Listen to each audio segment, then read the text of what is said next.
There is an old error modern people make with emotion.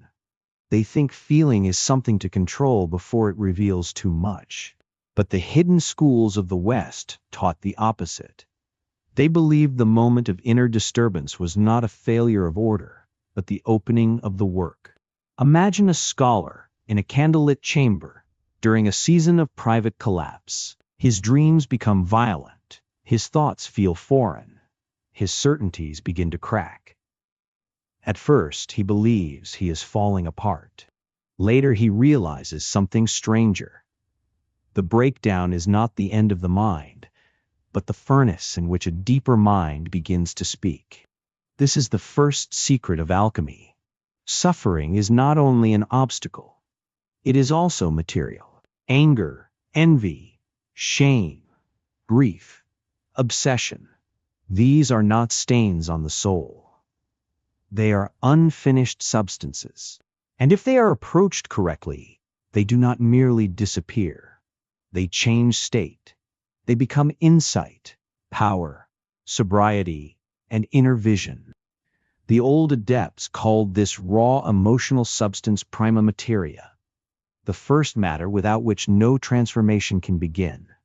Not gold, not purity, not peace. The work begins in what feels heavy, chaotic, even humiliating. A burst of rage after a small insult, the jealousy that appears before you can hide it, the craving that returns exactly when you promised yourself you were finished with it. Most people react in only two ways: suppression or discharge. They either push the feeling down and call that discipline, or they spill it outward and call that honesty. But both reactions miss the alchemical point. The emotion is treated as a problem to remove, rather than a message encoded in fire. The Hermetic mind asks a more dangerous question. What if the force disturbing you is also the force trying to reshape you? What if your worst habit survives because you keep rejecting the very material that could reveal its root? The poison in alchemy is often the medicine before it has been understood. To understand this, imagine an apothecary from another century standing over a sealed vessel. He does not panic when the mixture darkens. He expects it.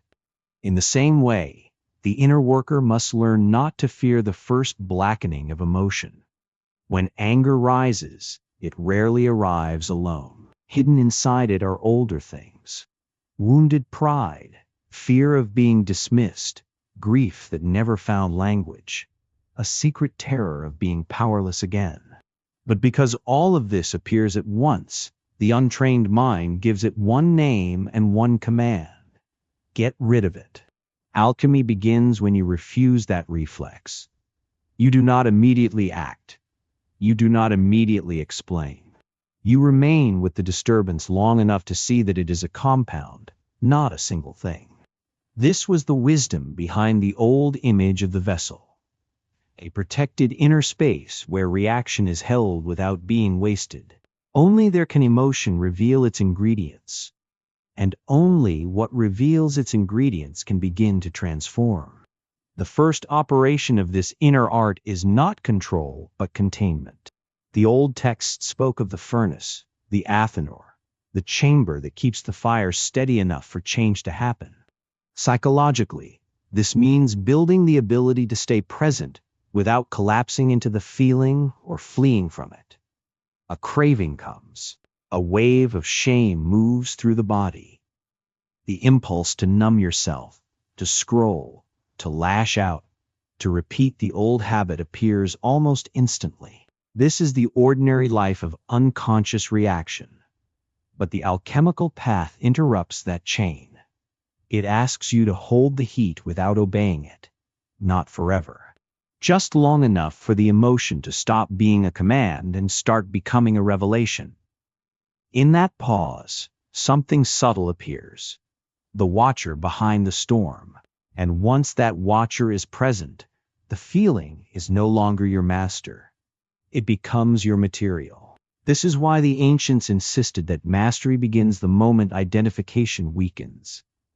The fire remains, but now it is inside a vessel. Once the emotion has been contained, the second operation begins: separation. The old masters called it separatio, the art of distinguishing what has been fused together. This is where most inner work becomes precise instead of vague. What you call sadness may contain disappointment, wounded hope, loneliness, and resentment mixed into one dark pool. What you call desire may hide emptiness, imitation, fear of silence, and the hunger to escape yourself. A bad habit survives because these layers remain blended. You do not drink only because you want pleasure. You drink because several psychic forces have formed an alliance, and the habit is their common ritual. The alchemical mind breaks that alliance by looking carefully. Which part is fear? Which part is memory? Which part is shame? Which part is the fantasy of relief? The moment the mixture is seen in its elements, it loses some of its spell. Confusion is the glue of compulsion. Clarity begins the undoing. And this is why awareness, in the Hermetic sense, is already a kind of fire. But seeing the elements is not enough. They must also be loosened from the story that keeps them frozen. This is the next operation: dissolution. In old emblems, metals were melted, washed, reduced to a fluid state so a new form could become possible. The same must happen inwardly. The moment pain appears, the mind rushes to build a courtroom around it. This happened because they are this kind of person, which means I am this kind of person, which means my future will repeat the same wound. The story hardens faster than the feeling itself. And once it hardens, you no longer experience the emotion directly. You experience your interpretation of it. Alchemical work softens that structure. You return to what is actually present. Pressure in the chest, heat in the face, images in the mind, fragments of memory, fear of what comes next. The false solidity begins to melt. This can feel like losing control, but in truth, it is the end of illusion. What dissolves is not your being. It is the rigid shape of the old reaction. This is the stage the old books describe with images of black smoke, rotting matter, ravens, and the sun turned dark at noon, not because the work had failed, but because every true change must pass through disorientation. When your usual reaction stops working, there is often a strange interval where nothing feels stable. The habit no longer comforts you as before, yet the deeper center has not fully emerged. This is the inner nigredo, the blackening. Many people turn back here. They call the process failure because it no longer feels efficient, pleasurable, or clear. But the adepts warn that this darkness is not pointless suffering. It is the breakdown of false unity. The mask cracks. The borrowed identity weakens. The old emotional machinery begins to die. If you have spent years being governed by anger, numbness, lust, self-pity, or compulsive distraction, their collapse will not feel noble at first. It will feel like emptiness. Yet this emptiness is sacred. It is the cleared ground where a truer form can begin. Yet the blackening is not the destination. If you endure it without rushing to rebuild the old self, another movement begins. The alchemists symbolized this with whitening, the albedo, the slow clearing that follows inner decomposition. After the storm of reaction, something cleaner appears. Not happiness, not triumph, but accuracy. You begin to see your emotional life without the usual vanity. The anger was covering hurt. The hurt was guarding attachment. The attachment was rooted in fear. And beneath the fear was a simple longing to remain whole, loved, and untouched by loss. This is the moment when emotion stops looking like an enemy and starts revealing its hidden architecture. What once felt like chaos begins to show design. In daily life, This is where habits start losing their false glamour. The compulsion no longer appears as pleasure, but as a substitute altar built around an unmet need. And once the false altar is seen clearly, devotion begins to shift. The psyche turns, little by little, toward what is real. Then comes the red work, the rubedo, not the end of emotion, but its rebirth in a higher form. The ancient image was not the destruction of lead, but its transmutation into something noble.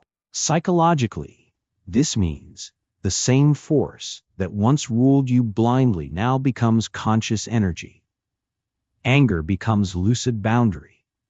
Grief becomes depth. Shame, once examined to its root, becomes humility without self-hatred. Even desire, when purified of compulsion, becomes devotion and directed will. This is why the great work was never about becoming cold, detached, or invulnerable. It was about becoming capable of feeling without being enslaved. The emotional life is not amputated, it is ennobled.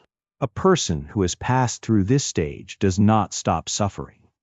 But suffering no longer scatters them into fragments. It feeds a center that can metabolize experience into meaning. This is the hidden goal. Not permanent bliss, but the birth of an inner authority that no longer needs self-deception in order to survive. This is where the old Hermetic phrase, solve et coagula, reveals its full psychological meaning. Dissolve what has become rigid. Reform what has become conscious. Break the false unity, then allow a truer unity to emerge. A destructive habit is never just a behavior. It is a secret architecture made of repetition, memory, fantasy, and emotional avoidance. To break it, you cannot merely attack the surface. You must understand what inner substance the habit has been serving. The late-night compulsion, the bitter reaction, the return to the same humiliation.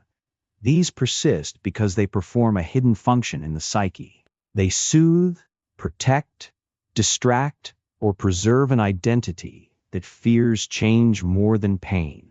The alchemical method exposes that function, then withdraws its unconscious power.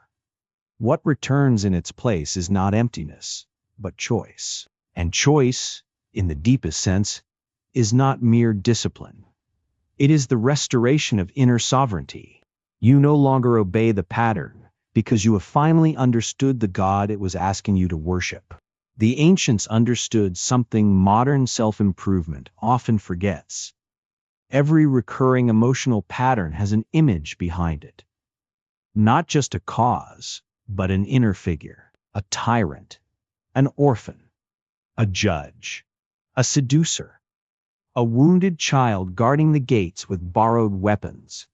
This is why the symbolic imagination mattered so much to the old tradition.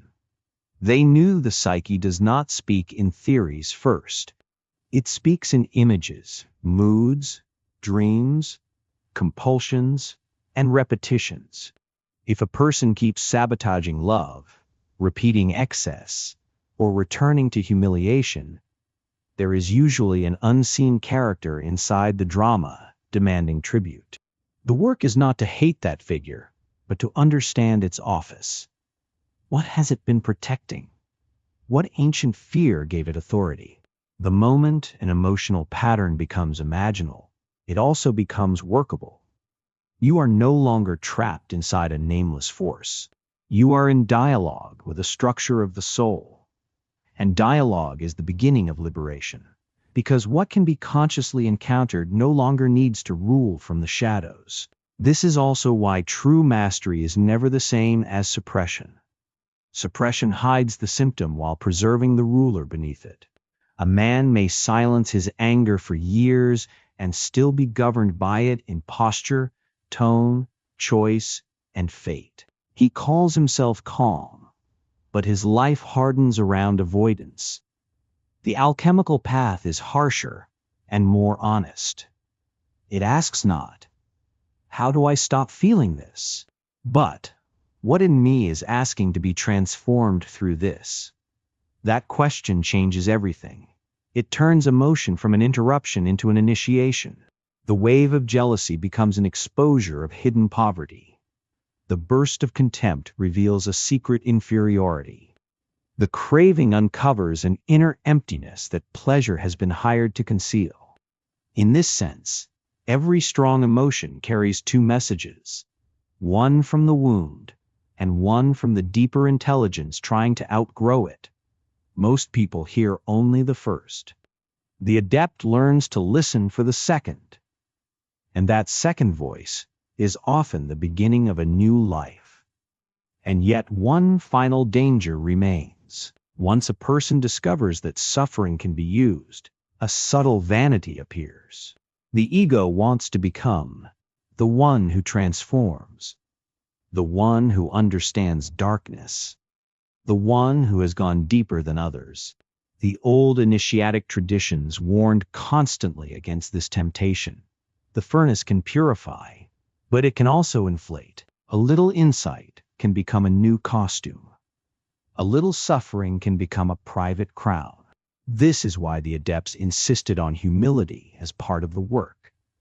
Not moral sweetness, but exact proportion. You are not the author of the fire. You are its participant. The intelligence that reshapes emotion is older than your preferences, deeper than your concepts, and utterly unmoved by self-dramatization. Real transmutation makes a person quieter, more precise, less eager to perform their wounds. They become harder to provoke, but also harder to deceive.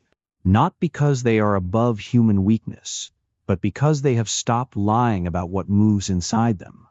That honesty is already a form of gold. So the real secret was never how to silence emotion, but how to enter it without becoming its servant. The old formula visita interiora terrae was not about caves, minerals, or hidden laboratories alone. It was an instruction for consciousness itself. Descend into your own depths, examine what lives there, endure the heat, and from that descent recover the buried stone. This is why mastery feels instant only at the deepest level. The shift happens in a single moment. The moment you stop treating emotion as an enemy and recognize it as unfinished matter asking for transformation. From there, the work may take months, years, even a lifetime. But the principle is seen at once. The habit, the wound, the craving, the grief. None of them are final identities. They are substances in process. And the one who learns to remain present inside that process discovers the hidden treasure the adepts guarded so carefully. That consciousness, forged in the fire of experience, is itself the gold. The wound becomes the gate. The feeling becomes the furnace. And the self that emerges is no longer merely reacting to life, but consciously participating in its own creation. And perhaps this is why the ancient writers spoke in riddles, emblems, and strange allegories instead of plain instruction. They knew that transformation cannot be handed over as information alone. It must be recognized inwardly, almost like remembering something the soul once knew and the personality forgot. A person can hear these ideas and turn them into decoration, philosophy, even performance. But when life applies enough pressure, when the betrayal comes, when the habit humiliates you again, when grief strips away your disguises, the symbols suddenly become literal. Then the furnace is no metaphor. Then the blackening is no theory. Then you discover whether you want comfort or truth. This is the dividing line between those who merely study alchemy and those who enter it. The first collect concepts. The second offer themselves to the process. And the reward is not perfection. It is intimacy with reality. To know, in the midst of fire, that what is breaking is not always your essence. Sometimes it is only the shell that kept your deeper life from beginning.